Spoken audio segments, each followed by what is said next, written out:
तू पास है मेरे पास है। ভাইরে ভাই, এখনো দাপট দেখাচ্ছে সাইয়ারা, কিন্তু বক্স অফিসে সিনেমাটির দাপট আর কতদিন থাকবে? এবার মনে হয় সাইয়ারার দিন শেষ রে ভাই। হঠাৎ চমকে দিল মহাবতার নরসিমা। দারুণ গতিতে এগিয়ে চলছে এই সিনেমা, এবার টক্কর জমছে। একদিকে প্রেম ও সুরের রোমান্টিক ঢেউয়ে ভাসিয়ে চলেছে সাইয়ারা, অন্যদিকে পৌরাণিক মিথ ও অ্যানিমেশনের অসাধারণ মিশেলে দর্শক টানছে মহাবতার নরসিমা। আর এই দুই ছবির মাঝখানে পড়ে ঢুকছে বহুল প্রতীক্ষিত বড় বাজেটের ছবি ধড়ক 2 ও সন অফ সর্দার 2। সাইয়ারার একচেটিয়া সাফল্যের কথা মাথায় রেখে অজয় দেবগানের সন অফ সর্দার 2 এর মুক্তির তারিখ এক সপ্তাহ পিছিয়ে দেওয়া হয়েছিল। 25 জুলাই মুক্তি পাওয়ার কথা থাকলেও ছবিটি প্রেক্ষাগৃহে আসে 1 আগস্ট, কিন্তু লাভ হয়নি। নবাগত আহান পান্ডে ও অনিত পাড্ডার সাইয়ারা ছবির এরই মধ্যে বক্স অফিসে ব্লকবাস্টার তালিকায় নিজের জায়গা করে নিয়েছে। এদিকে 25 জুলাই মুক্তি পাওয়া অ্যানিমেটেড ছবি মহাবতার নরসিমা ধীরে ধীরে চমক দেখাতে শুরু করছে। পৌরাণিক কাহিনী ভিত্তিক এ ছবি এখন বক্স অফিসে অন্যতম আলোচিত নাম। অজয় দেবগন ও মৃণাল ঠাকুর অভিনীত সন অফ সর্দার 2 একটি পারিবারিক কমেডি। 2012 সালের জনপ্রিয় ছবি সন অফ সর্দারের সিকুয়েল হিসেবে দর্শকের অনেক প্রত্যাশা ছিল ছবিটিকে ঘিরে। মুক্তির তারিখ পিছিয়ে দেওয়া হয় সাইয়ারার ভয়ে, কিন্তু তাতেও লাভ হয়নি। প্রথম 6 দিনে ছবিটি আয় করেছে বাংলাদেশি মুদ্রায় মাত্র 48 কোটি 80 লাখ টাকা, যেখানে ছবিটির বাজেট ছিল 155 কোটি টাকা। চিন্তা করা যায়, ষষ্ঠ দিনে ছবির আয় ছিল মাত্র 2 কোটি 55 লাখ টাকা, যা স্পষ্টতই ব্যর্থতার ইঙ্গিত দেয়।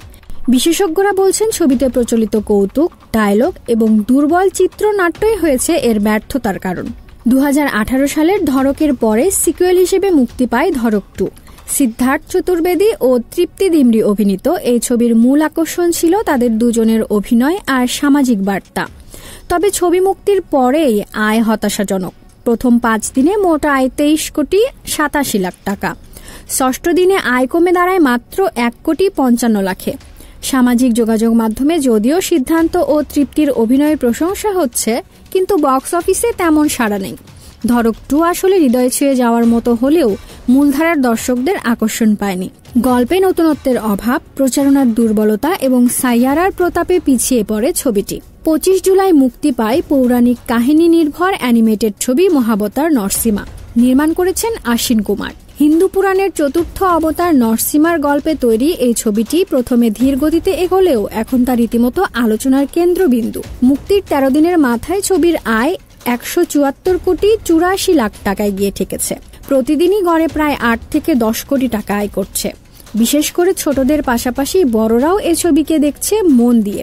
টেকনিক্যাল কোয়ালিটি, ব্যাকগ্রাউন্ড স্কোর ও আবেগঘন সংলাপ ছবিটির প্রধান আকর্ষণ।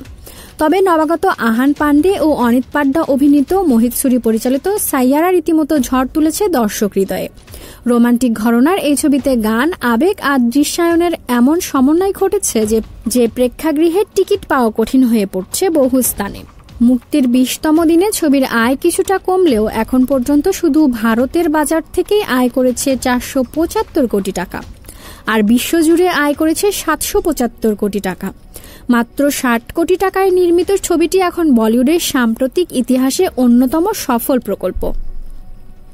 এখন প্রশ্ন উঠেছে, এই চিত্রপট কতটা বদলাবে আগামী সপ্তাহে?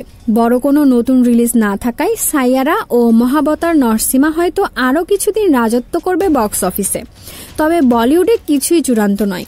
হঠাৎই নতুন কোনো থ্রিলার বা বায়োপিক ঘুরিয়ে দিতে পারে বাজারের দিক। আপাতত যা বোঝা যাচ্ছে, তারুণ্য নির্ভর প্রেম আর পৌরাণিক গল্পই এখন দর্শকের প্রিয় খাবার। সো ভিউয়ার্স, আপনি কি দেখেছেন এই সিনেমাগুলোর কোনোটি? অবশ্যই কমেন্ট সেকশনে জানাতে ভুলবেন না।